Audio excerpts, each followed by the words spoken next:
दोस्तों नमस्कार। ये है मार्गदर्शन फॉर सिविल सर्विसेज। मैं अनुराग चौधरी।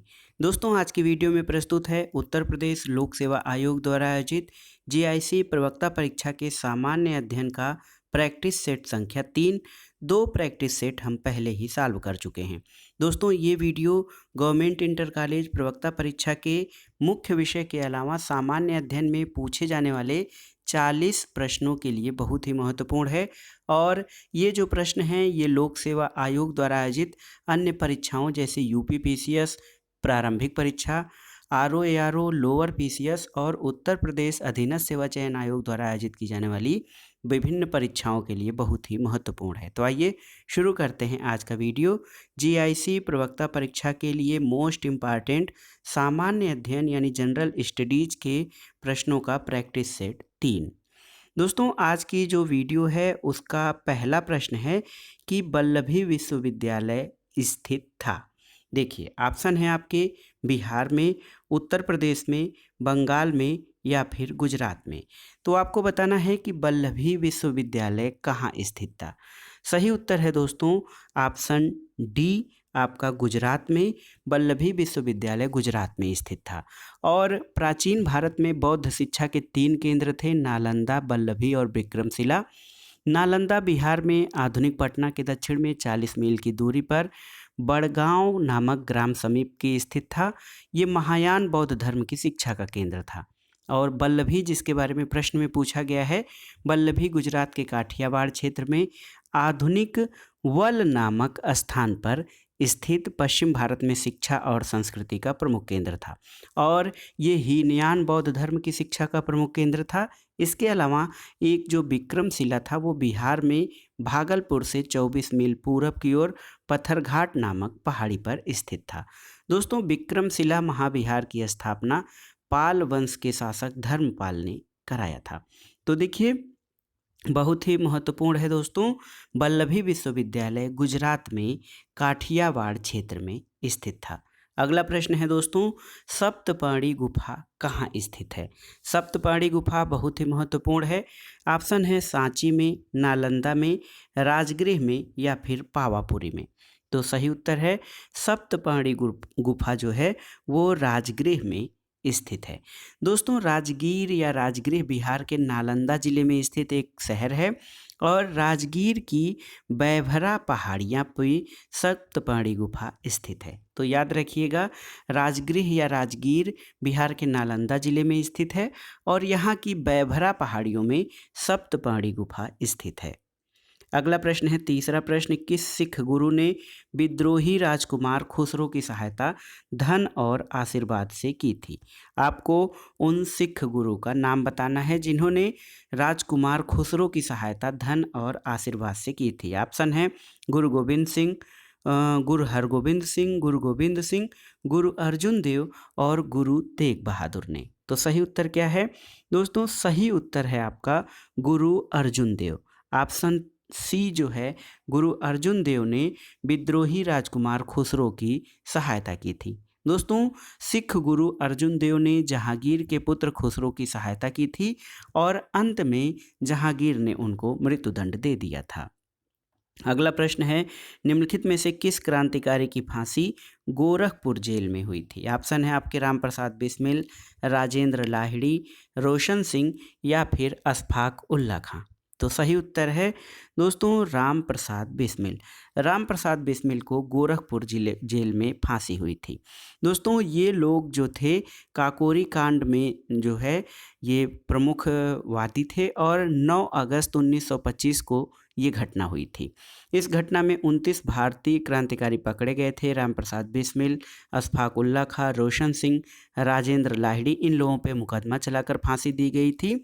और दोस्तों राम प्रसाद बिस्मिल को गोरखपुर जेल में फांसी दी गई, राजेंद्र लाहिड़ी को गोंडा में, रोशन सिंह को इलाहाबाद में और अशफाक उल्ला खां को फैजाबाद में दी गई थी। अगला प्रश्न है, अधोलिखित उच्चावच आकृतियों पर ध्यान दीजिए। देखिए एक है जास्कर पर्वत श्रृंखला, धौलाधार पर्वत श्रृंखला, लद्दाख पर्वत श्रृंखला और चौथा है काराकोरम पर्वत श्रृंखला। और इन पर्वत श्रृंखलाओं में ये आकृतियां जो हैं इनको आपको दक्षिण से उत्तर की ओर बढ़ते हुए क्रम में बताना है। तो देखिए सही उत्तर जो है वो दक्षिण से उत्तर की ओर धौलाधार, जास्कर, लद्दाख और काराकोरम है। तो देखिए धौलाधार, लद्दाख, जास्कर और काराकोरम। तो सबसे पहले आपका आ जाएगा 2, फिर 1, फिर आएगा आपका 3 और 4। तो सही उत्तर है आपका ऑप्शन ए आपका सही हो जाएगा दोस्तों।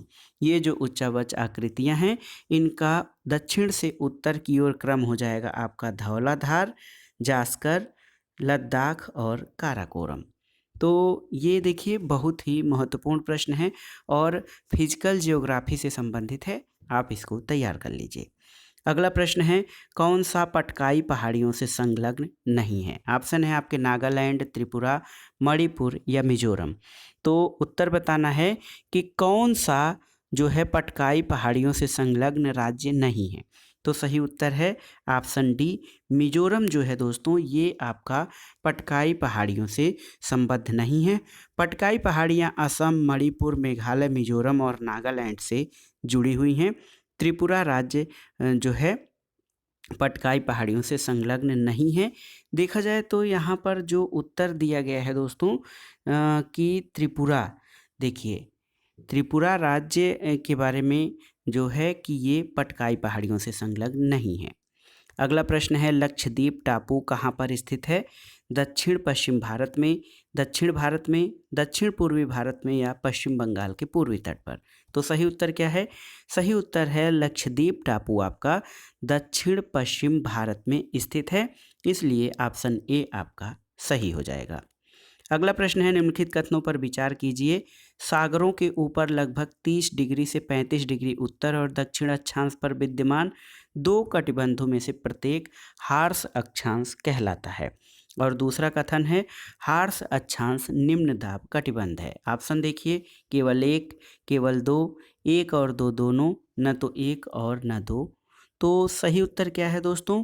सही उत्तर है देखिए केवल 1, ऑप्शन ए आपका सही होगा, क्योंकि हार्श अक्षांश जो है ये महासागरों के ऊपर लगभग 30 से 35 डिग्री उत्तर और दक्षिण के अक्षांश पे विद्यमान 2 कटिबंध हैं। इनको अश्व अक्षांश या हार्श अक्षांश कहा जाता है और ये निम्न दाब के नहीं बल्कि उच्च वायु दाब के कटिबंध हैं। इसलिए जो कथन 2 है ये गलत हो जाएगा, केवल कथन 1 आपका सही होगा।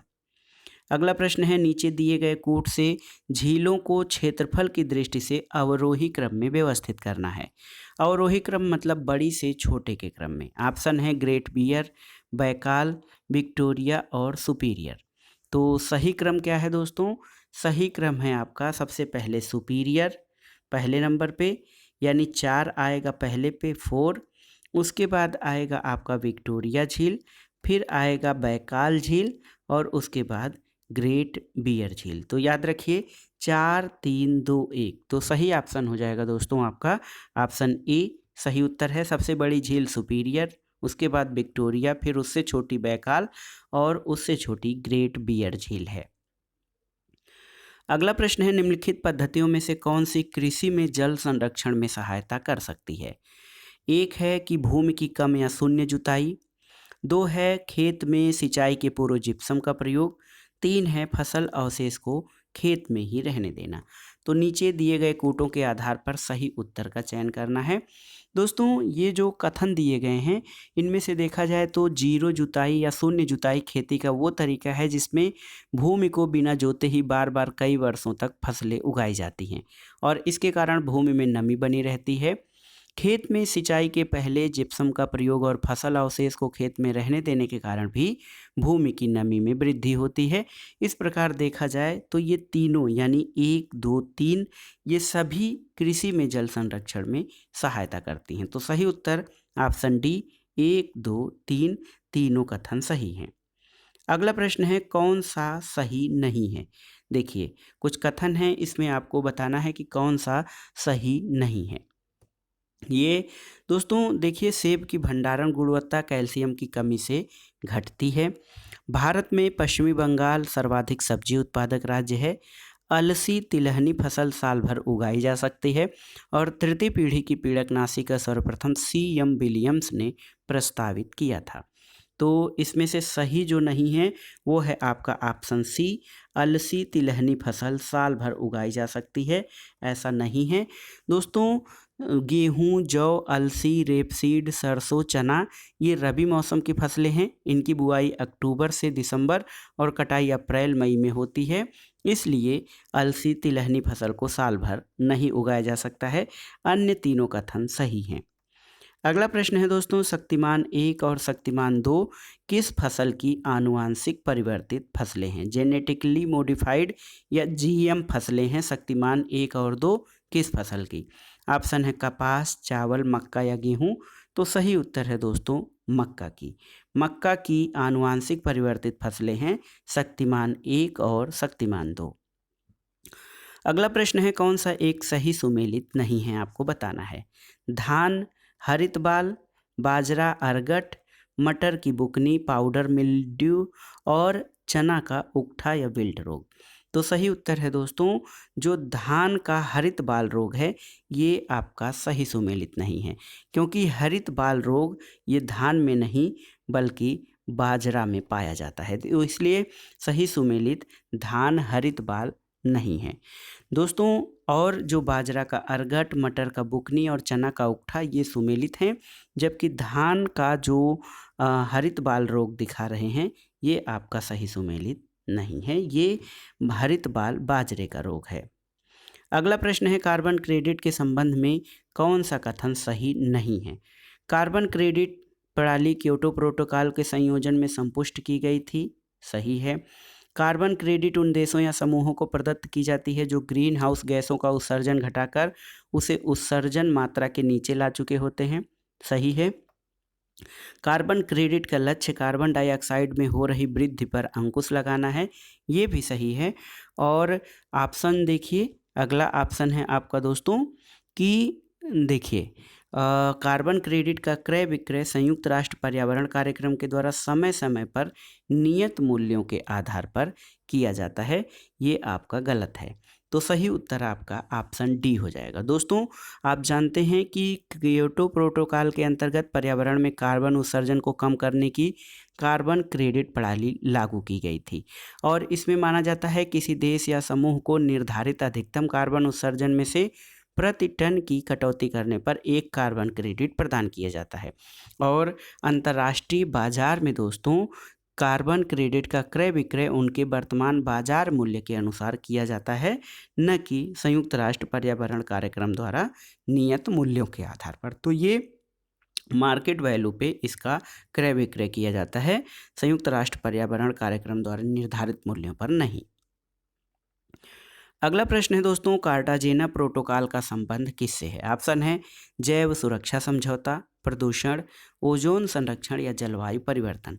तो सही उत्तर है कार्टाजेना प्रोटोकॉल जैव सुरक्षा से संबंधित है। ये एक अंतर्राष्ट्रीय संधि है दोस्तों। 29 जनवरी 2000 को स्वीकार किया गया था और 11 सितंबर 2003 से कार्टाजेना प्रोटोकॉल लागू किया गया था। भारत 23 जनवरी 2003 को जैव सुरक्षा पर कार्टाजेना प्रोटोकॉल का पुष्टि किया था। तो सही उत्तर है कार्टाजेना प्रोटोकॉल जो है 29 जनवरी 2000 को स्वीकार किया गया और भारत ने 23 जनवरी 2003 पे इस पे हस्ताक्षर किए थे। अगला प्रश्न है, फरवरी 2018 में भारत में वनों की स्थिति रिपोर्ट के अनुसार भारत का कितना प्रतिशत भाग वन क्षेत्र के अंतर्गत आता है? ऑप्शन है 23%, 23.5%, 24% या 24.40%। उपर्युक्त में से कोई नहीं। दोस्तों भारत का ये जो 2018 में जारी किया गया था वन स्थिति रिपोर्ट, ये 15वीं वन स्थिति रिपोर्ट 2017 थी और देश में कुल वनावरण का 70.83 मिलियन हेक्टेयर क्षेत्र, जो कि भारत के कुल भौगोलिक क्षेत्रफल का 21.54% है। लेकिन देश में अगर जो कुल वनावरण की बात की जाए तो ये क्षेत्र 24.40% आता है। तो महत्वपूर्ण है दोस्तों। IFSR 2019 के अनुसार देश में वनावरण का कुल प्रतिशत 24.56% है। और 2018 में ये 24.4% था जो प्रश्न में पूछा गया है। लेकिन 2019 के भारत वन स्थिति रिपोर्ट की जो बात है उसमें कुल वनावरण देश के 24.56% है, आप याद रखिएगा। अगला प्रश्न है, निम्नलिखित कथनों पर विचार कीजिए। कथन है कि भारतीय पशु कल्याण बोर्ड पर्यावरण संरक्षण अधिनियम 1986 के अधीन स्थापित किया गया है। दूसरा कथन है कि राष्ट्रीय बाघ संरक्षण प्राधिकरण एक सांविधिक निकाय है। और तीसरा है कि राष्ट्रीय गंगा नदी द्रोणी प्राधिकरण की अध्यक्षता प्रधानमंत्री करते हैं। तो देखिए, बहुत ही महत्वपूर्ण प्रश्न है, आपको इसमें से बताना है कि सही कथन आपका कौन सा है। तो दोस्तों सही उत्तर है कि देखिए केवल 2 और 3, केवल 2 और 3 कथन आपके सही है। ऐसा इसलिए है क्योंकि भारतीय पशु कल्याण बोर्ड देश में पशुओं के कल्याण को बढ़ावा देने और पशु कानूनों पर सांविधिक सलाहकारी निकाय है। इसकी स्थापना जो है पशु क्रूरता निवारण अधिनियम 1960 के तहत की गई थी, न कि पर्यावरण संरक्षण अधिनियम के तहत। इसके अलावा राष्ट्रीय बाघ संरक्षण एक सांविधिक निकाय है और राष्ट्रीय गंगा नदी द्रोणी प्राधिकरण की अध्यक्षता प्रधानमंत्री करते हैं। तो ये दोनों कथन सही हैं, एक गलत है। 2 और 3 आपके सही हैं दोस्तों। अगला प्रश्न देखते हैं, बहुत ही महत्वपूर्ण है, भारतीय राज्य व्यवस्था से है। सेवानिवृत्त होने के पश्चात सर्वोच्च न्यायालय के न्यायाधीश वकालत कहाँ कर सकते हैं? केवल सर्वोच्च न्यायालय में, केवल उच्च न्यायालय में, सर्वोच्च न्यायालय और उच्च न्यायालय में, और किसी भी न्यायालय में नहीं। तो सही उत्तर है दोस्तों, सेवानिवृत्त होने के बाद सर्वोच्च न्यायालय के न्यायाधीश जो हैं वो किसी भी न्यायाधीश में किसी भी न्यायालय में वकालत नहीं कर सकते हैं। बहुत ही महत्वपूर्ण है, ये किसी भी न्यायालय में वकालत नहीं कर सकते हैं। और सर्वोच्च न्यायालय के न्यायाधीश 124(7) अनुच्छेद जो दिया गया है उसके अनुसार किसी भी न्यायालय में वकालत नहीं कर सकते हैं। लेकिन उच्च न्यायालय के न्यायाधीश सेवानिवृत्त होने के बाद उच्चतम न्यायालय में और अन्य उच्च न्यायालयों में, जिस उच्च न्यायालय में अस्थायी न्यायाधीश रहा हो उसमें छोड़कर अन्य जगह पे वकालत कर सकते हैं। अगला प्रश्न है दोस्तों, भारत के संविधान में किसके विरुद्ध अभियोग चलाने का प्रावधान नहीं है? राष्ट्रपति के विरुद्ध, राज्य के राज्यपाल के विरुद्ध, भारत के मुख्य न्यायाधीश के विरुद्ध और भारत के उपराष्ट्रपति के विरुद्ध। तो सही उत्तर क्या है दोस्तों? सही उत्तर है कि भारत के संविधान में राज्य के राज्यपाल के विरुद्ध जो है वो अभियोग चलाने का प्रावधान नहीं है। राज्यपाल राष्ट्रपति के प्रसाद पर्यंत अपना पद धारण करते हैं जब तक राष्ट्रपति की संवैधानिक इच्छा होती है। देखिए, राष्ट्रपति, उपराष्ट्रपति और भारत के मुख्य न्यायाधीश को पदावधि से पूर्व हटाने के लिए संसद में अभियोग चलाना या निर्धारित प्रक्रिया अनुसार संकल्प पारित करना पड़ता है। लेकिन ये जो अभियोग है राज्य के राज्यपाल के विरुद्ध नहीं चलाया जा सकता है। अगला प्रश्न देखिए, जम्मू और कश्मीर राज्य से संबंधित है कि जम्मू और कश्मीर राज्य के कार्यकारी अध्यक्ष पद का नाम सन 1965 में सदर ए रियासत से राज्यपाल में बदला गया था। तो सही उत्तर क्या है दोस्तों? सही उत्तर है जम्मू कश्मीर के संविधान में 6वें संशोधन के द्वारा इसको क्या किया गया था? सदर ए रियासत को राज्यपाल में बदल दिया गया था। लेकिन वर्तमान स्थिति जम्मू और कश्मीर पुनर्गठन अधिनियम 2019 के अंतर्गत जम्मू और कश्मीर और लद्दाख जो हैं ये संघ राज्य क्षेत्रों का प्रशासन अब राष्ट्रपति के द्वारा नियुक्त उपराज्यपालों के माध्यम से किए जाने का प्रावधान किया गया है। क्योंकि जम्मू कश्मीर राज्य में जो अनुच्छेद 370 के अंतर्गत विशेष राज्य का दर्जा दिया गया था उसको समाप्त करके जम्मू और लद्दाख 2 केंद्र शासित प्रदेशों में बांट दिया गया है। यानी अब इसका शासन राष्ट्रपति द्वारा नियुक्त उपराज्यपाल के माध्यम से किया जाता है।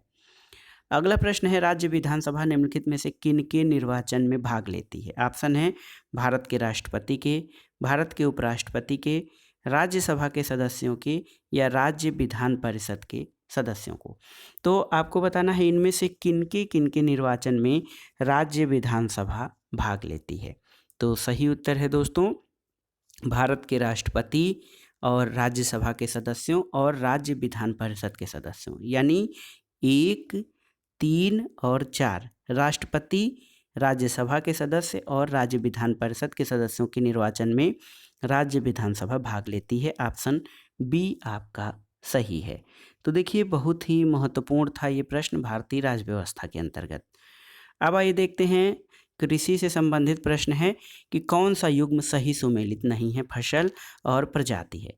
सरसों, बरुड़ा ये आपकी सही सुमेलित है। इसके अलावा मटर, मटर का सपना ये भी सही सुमेलित है। अलसी का सूर्या ये आपका सही सुमेलित नहीं है। मूंगफली का कौशल ये सही सुमेलित है। तो दोस्तों अलसी की जो सूर्या दी गई है प्रजाति, ये सही सुमेलित नहीं है, क्योंकि सूर्या ये आम, पपीता, आलू आदि की प्रजाति है, न कि अलसी की। तो सूर्या दोस्तों आम की, पपीता की और आलू की प्रजाति है, अलसी की प्रजाति नहीं है। अगला प्रश्न है कौन सा पदार्थ शाकनाशी है। शाकनाशी का प्रयोग दोस्तों किया जाता है फसलों में, जो तरह तरह के शाकनाशी या खरपतवार उग जाते हैं, हर्बिसाइड्स, उनको समाप्त करने के लिए। ऑप्शन है आपके क्लोरीपाइफास, कार्बेडाजिम, क्विनाल्फास और ब्यूटाक्लोर। तो सही उत्तर है दोस्तों, बहुत ही महत्वपूर्ण, ब्यूटाक्लोर जो है ये एक शाकनाशी पदार्थ है। दोस्तों शाकनाशी ऐसा रसायन होता है जिसका प्रयोग कृषि में खरपतवारों को नष्ट करने के लिए किया जाता है। ब्यूटाक्लोर एसिटैनिलिड वर्ग का एक शाकनाशी है और इसका प्रयोग बड़े पैमाने पर भारत में किया जाता है। अगला प्रश्न है कि निम्नलिखित कथनों पर विचार कीजिए। कथन है कसकुटा या अमरबेल परजीवी आवृत बीजी का एक उदाहरण है। कारण है कि यह पोषी पौधों की पत्तियों से अपना पोषण प्राप्त करता है। तो दिए गए कूट के आधार पे दोस्तों इसका उत्तर आपको बताना है। दोस्तों कसकुटा या अमरबेल एक जो है लता है और इसे अमरबेल कहा जाता है। परजीवी आवृत बीजी पौधे का एक उदाहरण है। इसमें पत्तियां और पर्हरिम का अभाव पाया जाता है। ये पीले दुबले पतले तने वाला पूर्ण स्तंभ परजीवी होता है और इसका तना पोषक के चारों ओर लिपट जाता है और स्थान स्थान पर परजीवी मूल निकालकर पोषक के तने से जाइलम और फ्लोएम में घुस जाते हैं और वहां से भोजन और खनिज लवण प्राप्त करते हैं। तो इसमें दोस्तों देखिए ए सही है लेकिन आर गलत है। कसकुटा परजीवी आवृत बीजी का उदाहरण है, लेकिन ये पौधों की पत्तियों से नहीं बल्कि तने से अपना पोषण प्राप्त करता है। तो ए सही है, आर गलत है आपका। अगला प्रश्न है फल और सब्जियों में मोम के घोल का उपयोग क्यों किया जाता है। ऑप्शन है आपके कि फल तथा सब्जियों में चमक लाने के लिए, उनका भंडारण काल बढ़ाने के लिए, उनकी पकने की गति में तेजी लाने के लिए और उपर्युक्त में से कोई नहीं।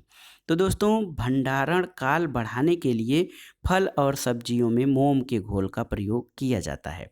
फल और सब्जियों में उनका भंडारण काल बढ़ाने के लिए मोम की परत जो है फलों और सब्जियों तक अधिक दिनों तक सुरक्षित रखने का आधुनिक तरीका है, लेकिन ये परिरक्षण से अलग है। इसका प्रयोग विशेषकर परिवहन के समय फलों और सब्जियों को सड़ने गलने से बचाने के लिए किया जाता है। अगला प्रश्न है दोस्तों मकड़ियों द्वारा उत्पादित रेशम को क्या कहा जाता है। टसर रेशम, मूंगा रेशम, गास्मिर रेशम या फिर अहिंसा रेशम। तो सही उत्तर है जो है दोस्तों मकड़ियों द्वारा उत्पादित रेशम जो है वो गास्मिर रेशम कहलाता है। ऑप्शन सी आपका सही है। अगला प्रश्न दोस्तों देखिए रीजनिंग से संबंधित है, बहुत ही महत्वपूर्ण है। ई की आयु यश की आयु से दोगुनी है, उसकी आयु में अंतर ज्ञात करने के लिए कौन सी सूचनाएं पर्याप्त हैं। पहला है कि 5 वर्ष के बाद उनकी आयु का अनुपात 9 और 5 होगा। 10 वर्ष पहले उनकी आयु का अनुपात 3 और 1 था।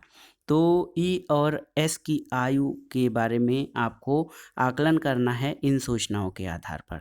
तो दोस्तों ई की आयु यश की आयु से दोगुनी है, तो देख लीजिए यश की आयु x वर्ष है तो ई की आयु 2x वर्ष होगी और 5 वर्ष बाद यानी यश की आयु x + 5 और ई की आयु 2x + 5 वर्ष होगी। तो इसको जब हम सॉल्व करेंगे 2x + 5 बाई x + 5 = 9/5, तो आपको इसका उत्तर 20 वर्ष आ जाएगा। तो इसमें से दोस्तों सूचना 1 या 2 दोनों पर्याप्त हैं, तो सही उत्तर हो जाएगा ऑप्शन सी, या तो 1 या 2। अगला प्रश्न है दोस्तों, एक पिता की उम्र उसके पुत्र की उम्र की 9 गुनी है और माता की उम्र उस पुत्र की उम्र की 8 गुनी है। पिता और माता की उम्र का योगफल 51 वर्ष है, पुत्र की उम्र क्या होगी?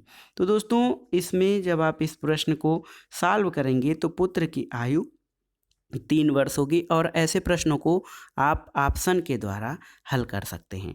ऑप्शन के द्वारा जब आप हल करेंगे तो इसमें पिता की उम्र x वर्ष है, पुत्र की उम्र जब x वर्ष है तो पिता की उम्र उसकी 9 गुनी यानी 9x वर्ष है और माता की उम्र 8x वर्ष हो जाएगा। तो इसमें कह रहे हैं पिता और माता की उम्र का योगफल 51 वर्ष है। तो 9x प्लस 8x बराबर 51, 17x इज इक्वल टू 51 हो जाएगा और x का मान 51/17 यानी 3 वर्ष हो जाएगा।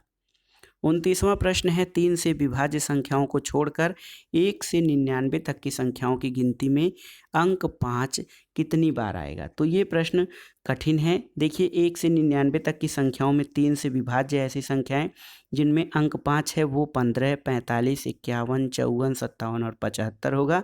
इनकी कुल संख्या 6 है। और 1 से 99 तक की गिनती में कुल 5 अंक 19 संख्याओं में आता है, जिनमें से 55 में ये 2 बार आता है। तो 19 संख्याओं में 3 से विभाज्य कुल संख्याएं 6 है। 3 से विभाज्य संख्याओं को जब हम छोड़ देंगे तो 19 में से 6 प्लस 1, तो 19 में से 6 प्लस 1 जो हो जाएगा आपका 14 के बराबर हो जाएगा। तो सही उत्तर आपका 14 बार 5 आएगा। अगला प्रश्न है, x plus 1/x is equal to 5, X square plus 1/x to the power 4 का मान कितना होगा? तो जब आप इस प्रश्न को सॉल्व करेंगे तो सही उत्तर दोस्तों इसका हो जाएगा 5 2 7 527। ऑप्शन सी आपका सही उत्तर है। अगला प्रश्न है, एक समद्विबाहु त्रिभुज की 3 भुजाएं x प्लस 1 9 - x और 5x - 3 से निरूपित की जाती हैं। ऐसे कितने त्रिभुज संभव हैं? तो दोस्तों इससे केवल एक त्रिभुज संभव है और आप इसको सॉल्व कर सकते हैं। जो लोग गणित के स्टूडेंट हैं वो इसको सॉल्व कर लेंगे। तो इस तरह से केवल इसकी एक त्रिभुज संभव हैं। तो ऐसा इसका उत्तर हो जाएगा एक त्रिभुज। अगला प्रश्न है, 2 गोलों के पृष्ठ क्षेत्रफलों का अनुपात 9 और 4 का है, तो उनके आयतन का अनुपात कितना होगा? तो गोले का आयतन आप जानते हैं 4/3 पाई आर क्यूब होता है दोस्तों, 4/3 पाई आर क्यूब होता है। तो जब आप 9-4 के आयतनों क्षेत्रफल का अनुपात 9-4 है तो उनके जो है आयतनों का अनुपात कितना होगा आपको बताना है। देखिए 9 का वर्गमूल 3/2 हो जाएगा और इसका आपको क्यूब कर देना है, तो हो जाएगा 27 और 8। तो सही उत्तर 27 और 8 जो है ये गोलों के आयतनों का अनुपात हो जाएगा। अगला प्रश्न है, यदि एक बारंबारता बंटन में किसी वर्ग की निम्न और उच्च सीमाएं जो हैं 10 और 40 हैं, तो वर्ग का मध्य बिंदु कितना होगा? 10 और 40, तो मध्य बिंदु कितना होगा? 10 + 40, देखिए 10 + 40/2, 50/2 तो हो जाएगा 25। तो सही उत्तर है 25। ऑप्शन ए आपका सही उत्तर हो जाएगा। अगला प्रश्न है दोस्तों, भारत की कृषि योग्य भूमि का लगभग कितना प्रतिशत उत्तर प्रदेश में है? देखिए 20%, 15%, 17% या 19%। तो सही उत्तर है दोस्तों कि इसमें देखिए भारत की कुल कृषि योग्य भूमि का लगभग 15%। दोस्तों लगभग अगर जो देखा जाए तो भारत की कुल कृषि योग्य भूमि का उत्तर प्रदेश में 15% भाग आता है। अगला प्रश्न यूपी स्पेशल से ही है, उत्तर प्रदेश के किस जिले में देश के प्रथम पुलिस संग्रहालय की स्थापना की गई है? ऑप्शन है इलाहाबाद, आगरा, गाजियाबाद और लखनऊ। तो सही उत्तर है दोस्तों गाजियाबाद। उत्तर प्रदेश के गाजियाबाद में देश के प्रथम पुलिस संग्रहालय की स्थापना की गई है। अगला प्रश्न बहुत ही महत्वपूर्ण है और कोरोना पीरियड में ये हैंड वॉशिंग बहुत और महत्वपूर्ण हो जाता है, क्योंकि बार बार हाथ धुलने के लिए कहा जाता है। ग्लोबल हैंड वॉशिंग डे कब मनाया जाता है? ऑप्शन है 16 अक्टूबर, 15 अक्टूबर, 10 अक्टूबर या फिर 13 अक्टूबर। तो सही उत्तर है दोस्तों 15 अक्टूबर 2020। ऑप्शन बी आपका 15 अक्टूबर 2020 को संपूर्ण विश्व में ग्लोबल हैंड वॉशिंग डे मनाया जाता है। अगला प्रश्न है छठा भारत अंतर्राष्ट्रीय विज्ञान महोत्सव वीडियो कॉन्फ्रेंस के माध्यम से कब आयोजित किया गया था? तो सही उत्तर है 22 से 25 दिसंबर 2020 के बीच। अगला प्रश्न है अक्टूबर 2020 में भारत सरकार द्वारा अनुशंसित 8 समुद्र तटों को अंतर्राष्ट्रीय ब्लू फ्लैग प्रमाणन प्राप्त हुआ है। कौन से समुद्र तट का भारत सरकार द्वारा अंतर्राष्ट्रीय ब्लू फ्लैग प्रमाणन के लिए अनुशंसित नहीं किया गया था? ऑप्शन है शिवराजपुर गुजरात, घोघला दीव, कनारा तट केरल और राधानगर अंडमान निकोबार द्वीप समूह। तो सही उत्तर है भारत सरकार द्वारा अंतर्राष्ट्रीय ब्लू फ्लैग सर्टिफिकेशन के लिए अनुशंसित कनारा तट केरल को नहीं किया गया था, जबकि शिवराजपुर, घोघला और राधानगर ये ब्लू फ्लैग सर्टिफिकेशन के अंतर्गत शामिल हैं। 39वां प्रश्न है 9 अक्टूबर 2020 को एंटी रेडिएशन मिसाइल रुद्रम-1 का सफल परीक्षण किया गया और इससे संबंधित कथनों पर विचार कीजिए। ऑप्शन है इसका परीक्षण अरब सागर से किया गया। ये डीआरडीओ द्वारा विकसित देश की पहली स्वदेशी एंटी रेडिएशन मिसाइल है और इसका परीक्षण सुखोई 30 MKI फाइटर एयरक्राफ्ट से किया गया था। तो सही उत्तर इनमें से कथनों के आधार पर बताना है।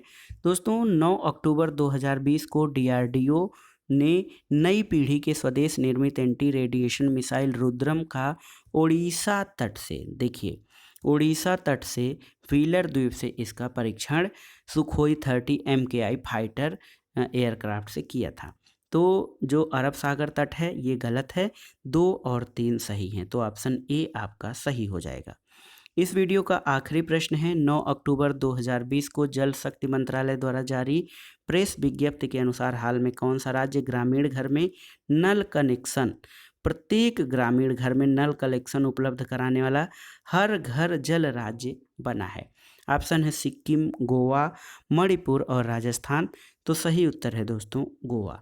गोवा 9 अक्टूबर 2020 को जल शक्ति मंत्रालय द्वारा जारी प्रेस विज्ञप्ति के अनुसार गोवा राज्य ने प्रत्येक ग्रामीण घर में नल कनेक्शन उपलब्ध कराकर देश का पहला हर घर जल राज्य बना है। तो दोस्तों ये था आज का वीडियो। गवर्नमेंट इंटर कॉलेज प्रवक्ता परीक्षा जो उत्तर प्रदेश लोक सेवा आयोग द्वारा आयोजित की जाती है उसके लिए सामान्य अध्ययन का प्रैक्टिस सेट, और ये प्रश्न आपके आगामी परीक्षाओं के लिए बहुत ही उपयोगी तथा महत्वपूर्ण सिद्ध होंगे। आप इनको सॉल्व कर लीजिए। वीडियो आपको कैसा लगा हमें कमेंट बॉक्स में ज़रूर बताइएगा। वीडियो को लाइक करें, शेयर करें और इस चैनल मार्गदर्शन फॉर सिविल सर्विस को सब्सक्राइब करें। वीडियो देखने के लिए धन्यवाद दोस्तों। नमस्कार।